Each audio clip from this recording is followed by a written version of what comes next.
ఇక్కడ మీకు సంవత్సరం క్రితం జగన్మోహన్ ఆరోపణ పోలీస్ వాళ్ళే చంపారని చెప్పి ఇది అసలు వారానికి ఒక లాకప్ డెత్ నా కుమారుని చంపేశారని ఒక తల్లి వారానికి ఒక లాకప్ డెత్లు ఇవన్నీ జరుగుతూనే ఉంటున్నాయి ఎక్కడికక్కడ. అసలు ఈ ప్రభుత్వం క్లియర్ ఇప్పుడు మన సాయికృష్ణ అంశం వచ్చినాక కూడా ఇంకా తీవ్రంగా పోలీసులు ఎలా కొట్టి చేస్తున్నారంటే వాళ్ళకి పైన ప్రభుత్వం అండ ఉందనేది క్లియర్గా అర్థమవుతుంది కదా. జగన్మోహన్ రెడ్డి గారు సంవత్సరం క్రితం ఒక స్టేట్మెంట్ ఇచ్చారు, ఇక్కడ పోలీసులను అడ్డం పెట్టుకునే గంజాయి వ్యాపారం ఇక్కడ జరుగుతూ ఉంది, కొంతమంది డిఎస్పీలకి వీళ్ళకి వాటాలు వెళ్తున్నాయని చెప్పి ఆ రోజు జగన్మోహన్ రెడ్డి గారు చెప్పింది ఈరోజు క్లియర్గా మరోసారి స్పష్టమైంది. ఎందుకంటున్నాను ఇది పోలీసులు, గంజాయి, గ్రానైట్ మాఫియా, పొలిటికల్లో అంతా కలిపి జరిగినటువంటి సిండికేట్ వ్యవహారంలో జరిగినటువంటి మీటింగ్ అది. సో వాళ్ళకు బల్లికొరవ సంబంధించినటువంటి ఎస్ఐ ఒక పార్టీలో పాల్గొని వస్తున్నాడు, అతను ఇంకొక సంతమాగులూరు ఎస్ఐ. ఆ పార్టీ ఎవరు ఇచ్చారు? మొత్తం ఒక గ్రానైట్ మాఫియాకి సంబంధించినటువంటి వాళ్ళు ఇచ్చినటువంటిది. దానికి ఎవరు అటెండ్ అయ్యారు? సాక్షాత్తు మంత్రి పిఏ అటెండ్ అయ్యాడు. మంత్రి గొట్టిపాటి రవికుమార్ పిఏ కుక్కపల్లి శ్రీనివాసరావు ఆ మీటింగ్కి వెళ్ళాడు. 100% అతను వెళ్ళాడు. అతనితో పాటు కొంతమంది ఎస్ఐలు, కొంతమంది సిఐలు, దాని పై స్థాయి అధికారి కూడా ఏదైతే ఆ పార్టీకి వెళ్ళొచ్చాడు. ఆ పార్టీ మందు పార్టీ, అక్కడే గంజాయి కూడా జరిగిందనేది ఇప్పుడు వస్తున్నటువంటి ఏదైతే అనుమానాలు. దీంట్లో క్లియర్గా ఏం జరిగింది? వీళ్ళిద్దరూ ఆల్రెడీ మద్యం బాటిళ్ళు కారులో ఉన్నాయి, వీళ్ళిద్దరూ వస్తూ ఉన్నారు. మద్యం బాటిల్ వీళ్ళ కారులో ఉన్నాయి, వెనకాల గంజాయిది ఉంది, డబ్బులు కూడా ఉన్నాయి.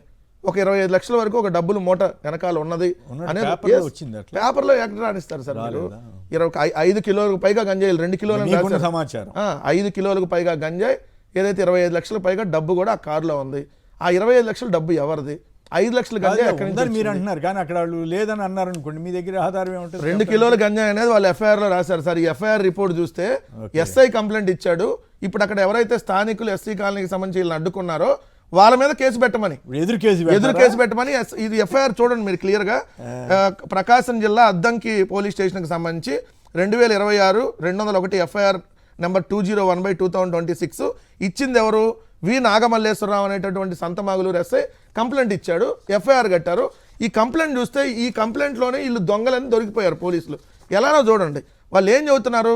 ఒక ఎస్ఐ కంట, బల్లికొరవ ఎస్ఐ వాళ్ళ అబ్బాయి కంట కడుపులో నొప్పి వచ్చింది అనగానే ఈ ఇద్దరు ఎస్ఐలంట కారు వేసుకొని బయలుదేరారంట అద్దంకి. బయలుదేరితే దారిలో రెండో ఎస్ఐ ఎక్కడి నుంచి వచ్చినట్టు, రెండో ఎస్ఐ కూడా ఆడే ఉన్నారు, ఇద్దరు తీసుకొని వెళ్ళారంట. ఈ బల్లికొరవ ఎస్ఐ వాళ్ళ అబ్బాయికి కడుపులో నొప్పి ఉందనగానే ఈ సంతమాగులూరు ఎస్ఐ వీళ్ళిద్దరు కలిసి వెళ్తా ఉంటే కారులో రోడ్డు పక్కనంట ఒక వ్యక్తి మోటార్ సైకిల్ ఆపుకొని మోటార్ సైకిల్పై సంచి పెట్టుకొని ఉన్నాడంట.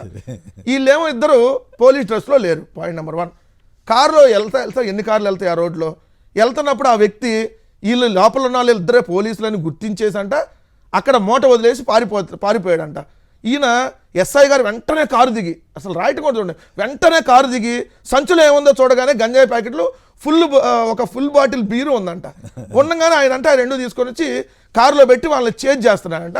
చేజ్ చేస్తుంటే ఎదురుగా రాంగ్ రూట్లో వచ్చిందంట ఆటో, అందుకని దాన్ని గుద్దాల్సి వచ్చిందంట. దాని మీద ఇక్కడ చూడండి, కారు చుట్టూ శంకరవరపాడు మరియు ధర్మవరం గ్రామాలకు చెందినవారు ఉండి మా కారును తీసుకొని వెళ్ళటానికి వీలు లేదని మమ్మల్ని అడ్డగించారు.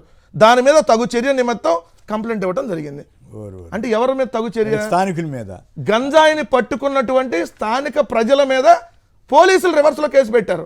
మామూలుగా అయితే పోలీసులు పట్టుకోవాలి గంజాయిని, ఇక్కడ పోలీసులే గంజాయిని తీసుకొని వెళ్తుంటే ప్రజలు పట్టుకుంటే ప్రజల మీద ఉల్టా కేసు పెట్టినటువంటి పరిస్థితి రాష్ట్రంలో. రోజు గంజాయి బ్యాచ్లు అనేది ఉపన్యాసాలు ఇప్పుడు పోలీసులు కదా గంజాయిని తీసుకొని వెళ్తుంది. సో పోలీసు తీసుకెళ్ళినా ఏ పార్టీ వాళ్ళైనా ఏ వ్యక్తి తీసుకెళ్తున్నా చర్య తీసుకోవాలి, కానీ ఇట్లా ఉల్టా కేసు పెట్టారని మీరు చెప్తున్న దాని ప్రకారం చూస్తే వ్యవస్థ ప్రభుత్వం మా కారును తీసుకెళ్ళడానికి కూడా చాలా తీవ్రంగా ఆవేదన వ్యక్తం చేస్తే వాళ్ళు స్టేట్మెంట్ ఇచ్చారు. అదే సార్, కారును తీసుకెళ్ళడానికి వీలు లేకుండా మమ్మల్ని అడ్డుకించారు, దాని మీద తగు చర్య తీసుకోండి అంటే దానికి అర్థమైంది వాళ్ళ మీద కేసులు పెట్టమని చెప్పి డైరెక్ట్గా ఎస్ఐ కంప్లైంట్ ఇచ్చారు. గంజాయి ఎవరిదని గుర్తు తెలియని వ్యక్తి అవుద్దప్పుడు సార్ అసలు గంజాయి కాదు, గంజాయి అక్కడ పార్టీలో గంజాయి కూడా జరిగింది కదా ఇప్పుడు వినపడుతున్నటువంటిది.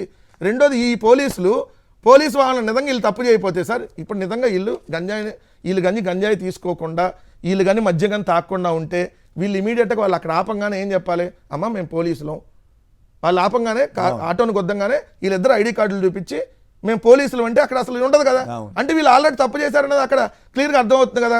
దానికి నిన్న ఎస్పీ గారు ఇచ్చిన స్టేట్మెంట్ చూస్తే సార్ దిమ్మ తిరిగి మైండ్ బ్లాక్ అయింది. ఏంటంటే ప్రమాదాలు జరగటం సహజం, యాక్సిడెంట్ కావడం సహజం అంటున్నాడు. యాక్సిడెంట్ కావడం సహజమా? ఏది ఒక పోలీసులు యాక్సిడెంట్ చేయడం సహజమా? ఈ హెచ్ఎన్ స్టేట్మెంట్ ఉండి యాక్సిడెంట్ కావడం సహజం. సో పోలీసులు రకరకాల ఆపరేషన్లు చేస్తారు, ఆ క్రమంలో వారు ప్రైవేట్ వెహికల్లో వచ్చారంట నేరం కాదు, ప్రైవేట్ వెహికల్లో వచ్చారంట నేరం కాదు, గంజాయి తీసుకెళ్ళటం నేరం కాదు, డబ్బులు తీసుకెళ్ళటం నేరం కాదు, ఉల్టా వాళ్ళ మీద కేసు పెట్టడం నేరం కాదు. డబ్బులని ఎక్కడ రాలా, మీరు మాత్రం డబ్బులు ఉన్నాయి సార్, 25 లక్షలు నేను ఫిగర్ చెప్తున్నా అంటే నేను సమాచారం లేకుండా నేను చెప్పను కదా. అంటే అసలు ఈ రాష్ట్రంలో ఏం జరుగుతుంది అనే దానికి ఇది నిదర్శనం కదా. ఒకళ్ళేమో ఎంపీ డైరెక్ట్గా డ్రగ్స్ తీసుకొని చక్కగా ఆయన పార్లమెంట్కి వెళ్ళిపోతాడు, ఏం కేసులు ఉండవు. ఇంకొక ఎమ్మెల్యే కొడుకు ఆదినారాయణ రెడ్డి కొడుకు ఏమో పక్క రాష్ట్రంలో డ్రగ్స్ తీసుకుంటా ఉంటాడు. డైరెక్ట్గా ఇక్కడ ఎస్ఐలు డైరెక్ట్గా గంజాయితో దొరుకుతారు. ఇంకొకరు మినిస్టర్ పిఏ పార్టీలో పాల్గొంటాడు, బంధు పార్టీలు గంజాయి పార్టీలో. కానీ కేసులు మాత్రం రివర్స్లో ఎవరైతే ప్రశ్నించారో వాళ్ళ మీద. సవీందర్ రెడ్డి గారి కేసులో ఒక పోలీస్ స్టేషన్లో గంజాయి పెట్టి అతని మీద ఆరోపణ చేస్తున్నారు, సవేంద్ర పెద్ద గొడవ. సవేంద్ర కేసు హైకోర్టు గట్టిగా అక్షంతలు వేస్తే ఇంక దాన్ని చేశారు. అతను పట్టుకొని వెళ్ళి ఇప్పుడైతే ఈ కేసులో పాపం స్థానికులే ఇబ్బంది పడారు. ఇప్పుడు మీరు వాళ్ళందరూ విజువల్స్ అక్కడ ఉన్నటువంటి స్థానికులు ఎవరైతే ఈ కారుని ఆపి మొత్తం విజువల్స్లో ఉన్నారో వాళ్ళు ఒక 50 మంది మీదో 60 మంది మీదో ఇదిగో పోలీసులను విధులకు ఆటంకం కలిగించారు.